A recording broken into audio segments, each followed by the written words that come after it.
Assalamualaikum warahmatullahi wabarakatuh.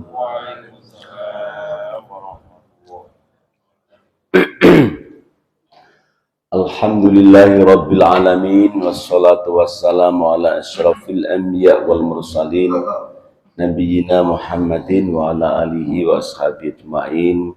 Asyhadu an la ilaha illallah wa asyhadu anna Muhammadan abduhu wa rasuluh. Allahumma salli wa sallim wa barik ala Muhammad wa ala alihi wa ashabihi wa man tabi'ahum bi ihsan ila yaumil qiyamah. Allahumma iftah lana hikmataka wansur alaina rahmataka min khazain rahmatika ya arhamar rahimin. Rabbi shrah li sadri wa yassir li amri wahlul 'uqdatam min lisani yafqahu qawli. Allahumma inni a'udzubika minal hammi wal khazan wa a'udzubika minal ajzi wal kasal wa a'udzubika minal jubni wal buhl wa a'udzubika min ghalabatit taini wa qahrir rijal. Allahumma inni as'aluka tsabata fil amri wal azimata ala rusdi wa as'aluka syukra nikmatik wa as'aluka husna ibadatik wa as'aluka qalban saliman wa as'aluka lisanan shadiqan wa as'aluka min khairi ma ta'lam wa na'udzubika min syarri ma ta'lam innaka antal alamul ghuyub. Rabbi zidni ilma wa wasyili fi rizqi wa barik li fi ma razaqtani waj'alni mahbuban fi qulubi ibadika wa azizan fi uyunihim waj'alni wajihan fid dunya wal akhirah wa minal muqarrabin ya katiran nawali ya hasanan fi'ali ya qaiman bila zawalin ya mubdi'an bila mithalin falakal hamdu walakal mintu walakal syarafu ala kulli halin. Marilah senantiasa kita bersyukur kehadirat Allah Subhanahu wa taala dengan banyak-banyak mengucapkan kalimat alhamdulillahi rabbil alamin.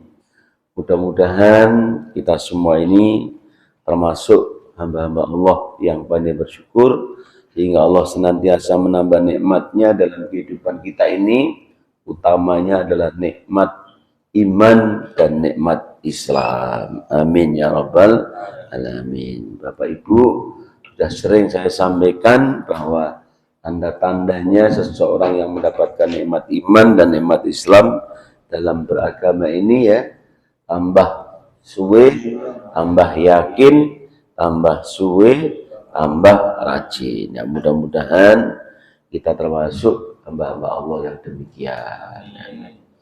Para jemaah sekalian, pada beberapa waktu yang lalu telah kita bahas fungsi iman, ya, dan kita juga bahas minggu yang lalu adalah tentang bagaimana cara kita agar iman kita menjadi kuat. Kemarin fungsi iman ada 3 gitu. Ya, kita mengulangi lagi ya supaya nanti tidak lupa. 1, bahwa fungsi iman sebagai sumber kekuatan dan harapan dalam hidup. Yang kedua, sebagai landasan moral dan etika ya, dalam kehidupan sehari-hari. Dan yang ketiga adalah sebagai sarana mencapai kebahagiaan dan keselamatan hidup.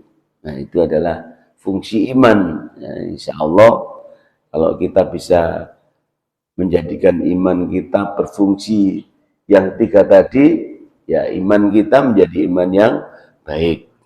Nah, pada pertemuan yang lalu juga kita sampaikan tentang bagaimana cara memperkuat iman. Ya. Sudah kita sampaikan ada 3 ya. 1 adalah terus mempelajari ilmu agama. 2 adalah banyak berdoa, banyak beribadah. Doa harus banyak, doain harus banyak. Jangan sekedar berdoa, banyak, minta apa saja. Ya, ucapkan di hadapan Allah, sampaikan kepada Allah, jangan malu, jangan ragu, penuh dengan keyakinan. Insya Allah setiap doa kita akan dikabulkan tinggal menunggu waktu. Ya, ibarat seperti orang pesan makanan. Saya kalau mengilustrasikan orang berdoa itu seperti pesan menu makanan. Kita tulis ya, kita berikan kepada si penjual makanan. Nah itu ya. Nah tinggal nanti itu mana yang dikeluarkan. Yang memang kita sudah pesen. Kalau nggak pesen, kira-kira dikeluarkan enggak menu makanan kita? Enggak. Ya sama dengan orang berdoa itu begitu. Pesen yang banyak, ya kan? Ini, insya Allah nanti akan diberikan oleh Allah sesuai dengan apa? Kebutuhan kita. Nah itu, maka jangan malas berdoa, jangan ragu, ya, dan jangan malu minta kepada Allah apa saja. Nah berikutnya ada beberapa hal yang bisa memperkuat keimanan. Nah ini, ya, ini sederhana tapi bagus. Yang keempat adalah membaca dan memahami Al-Quran. Nah, ini nomor 4. Membaca Al-Quran. Memahami Al-Quran. Ya, syukur tahu artinya. Tapi membaca saja sudah mengandung banyak hal ya yang kita dapatkan. Selain kita mendapatkan pahala, tentu kita akan mendapatkan hidayah dengan membaca Al-Quran itu. Ya. Pasti pahala, sudah pasti. Yang kedua mendapatkan apa? Hidayah. Kenapa? Karena Al-Quran ini adalah sebagai petunjuk hidup dari Allah, hidayah dari Allah, wahyu dari Allah. Siapa yang terus membacanya, siapa yang terus memahaminya, maka dia akan mendapatkan hidayah dari Allah. Karena Al-Quran ini adalah kalamullah, perkataan Allah yang diturunkan melalui malaikat Jibril, diberikan kepada Nabi Muhammad untuk disampaikan kepada umatnya sebagai pedoman dalam hidup. Oleh karena itu, membaca Al-Quran sangat penting dan bagian dari rukun iman. Membaca Al-Quran ini adalah mengamalkan rukun iman. Rukun iman yang keberapa? Rukun iman yang ketiga, percaya kepada kitab suci Allah. Nomor 1 percaya kepada Allah, percaya kepada malaikat Allah. Yang ketiga percaya kepada kitab Allah. Jadi membaca Al-Quran itu sama dengan mengamalkan rukun iman. Nah, itu ya. Oleh karena itu, semakin sering membaca Al-Quran, insya Allah iman kita semakin baik, semakin kuat. Ya, semakin kuat. Oleh karena itu, ya mempelajari dan memahami ini adalah menjadi hal yang sangat penting. Selain itu juga bisa menjadikan hati kita terang. Terang dan tenang. Dapat lagi itu. Terang dan tenang. Sebagaimana Rasulullah bersabda, "Nawwiru buyutakum bitilawatil Qur'an was-shalah." Nah, itu. Terangilah hatimu, terangilah rumahmu dengan membaca Al-Quran dan sholat. Ya, tidak hanya terang, tapi tenang juga. Ya, udah terang hatinya, tenang juga. Oleh karena itu kalau ada masalah, coba kita ambil Al-Quran, kita baca, ya beberapa ayat. Syukur ada waktu-waktu tertentu yang kita istiqomahkan. Misalnya setelah sholat maghrib, misalnya setelah sholat subuh, misalnya setelah sholat asar. Kalau sekarang jarang melihat orang setelah asar ngaji, itu jarang. Kalau dulu masih sering, Pak. Ya.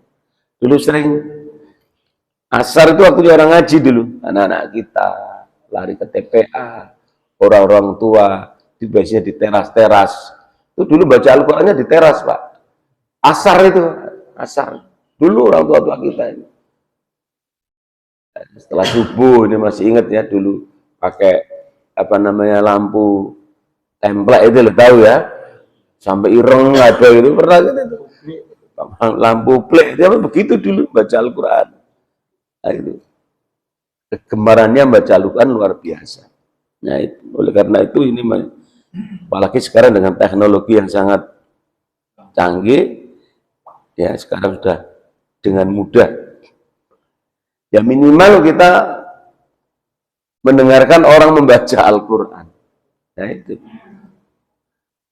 Pokoknya kita bagaimana supaya Al-Quran ini selalu membersamai dalam kehidupan kita.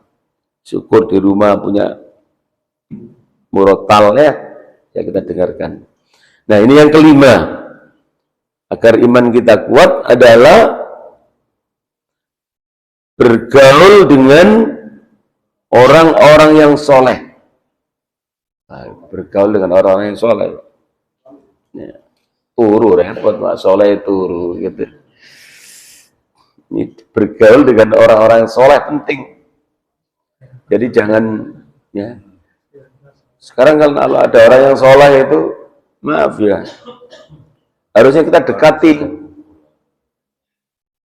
Kita bertanya, kita jadikan sebagai saudara kita, teman kita, ya, sehingga apa? Nanti kita akan mendapatkan pencerahan.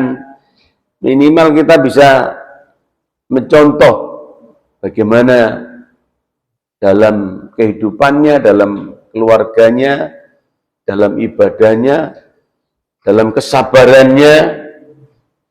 Nah itu ya bisa kita contoh. Ada orang-orang yang soleh itu kan begitu ya, sabar, kebaikannya dengan orang, nah itu ya, ketaatannya kepada Allah, keistiqomahannya, banyak hal yang bisa kita pelajari dari orang-orang yang soleh itu. Atau mungkin juga kita jadikan sebagai referensi dalam hidup. Referensi itu apa? Ya sebagai apa ya? Contoh, referensi, ono apa-apa gitu. Nah, kita jadikan sebagai contoh dalam hidup kita, referensi kehidupan. Jadikan referensi, Pak. Nah, gitu loh. Sebagai contoh tadi, referensi. Bila perlu kita tanya, kalau kita ada masalah, minta diberikan solusi. Kalau nggak ada masalah ngeten, ditolong dos pundi ngeten nih. Oh, segini ae. Segini ae. Nah, itu kan bagus Pak, menenangkan. Minimal kita bisa curhat kepada orang yang tepat. Jangan sampai kita ini ada masalah, curhatnya kepada orang yang salah. Curhatnya kepada media sosial misalnya. Gak usah nyindir-nyindir. Ya, begitu. Cari orang yang tepat. Atau mungkin juga maaf, setiap ada masalah yang kita hadapi, dulu maaf, ini cerita dulu, orang-orang tua dulu datangnya ke orang yang soleh, mau punya hajatan, minta diberi saran, mau nyekolahkan anaknya, minta disaran Pak. Ustadz, anak saya ini sudah lulus SMA, mau kuliah, sebaiknya kuliah di mana, mohon saran-sarannya, oh gitu, mohon nasihatnya, dinasihati Pak. Nah, itu jadi referensi itu. Ustadz, saya ini ada masalah keluarga, bla bla bla, mohon nasihatnya. Gitu Pak. Jadi hidup itu kita ada referensi tadi itu, sehingga apa? Sehingga kita mendapatkan apa namanya solusi pencerahan.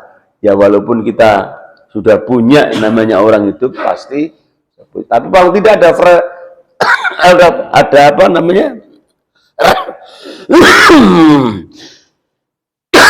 ada referensi tadi penting Pak ya, sehingga kita akan semakin ya akrab dengan orang loh. Wis teko saja itu sudah dapat pahala kan, kita bersilaturahim kan. Nah, kemudian yang berikutnya adalah, nah ini penting juga, Yang keenam, untuk memperkuat iman adalah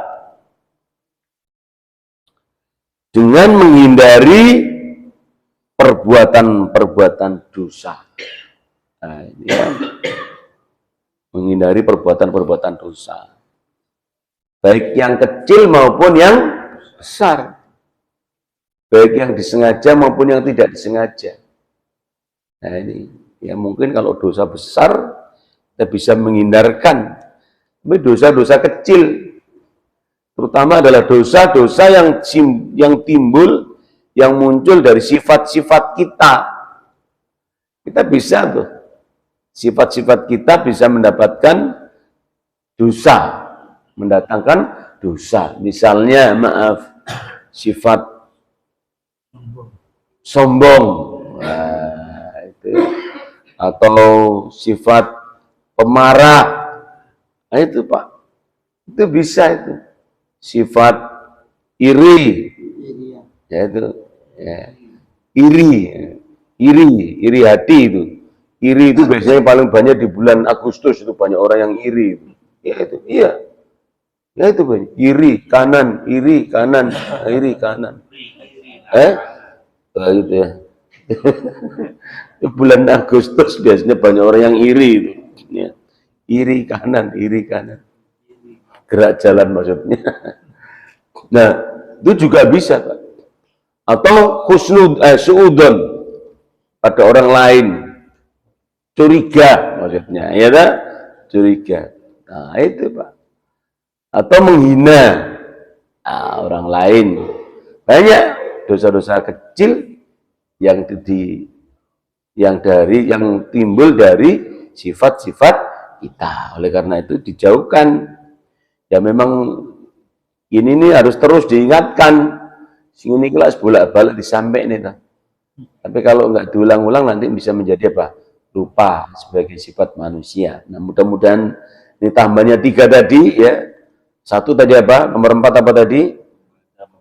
Membaca Al-Quran. Yang kedua, bergaul dengan orang-orang yang soleh. Yang keenam, hindarkan diri dari perbuatan dosa. Nah, mudah-mudahan Bapak Ibu kita bisa ya menghindarkan diri kita dan memperbanyak kebaikan-kebaikan sehingga keimanan dan keislaman kita semakin kuat dan semakin nyata dalam kehidupan ini, sehingga insya Allah dengan demikian kemudahan-kemudahan akan diberikan oleh Allah Subhanahu wa Ta'ala, dan setiap masalah yang kita hadapi dapat dicarikan solusi yang sebaik-baiknya, dan masalah juga akan menjadi pelajaran atau hikmah dalam kehidupan kita.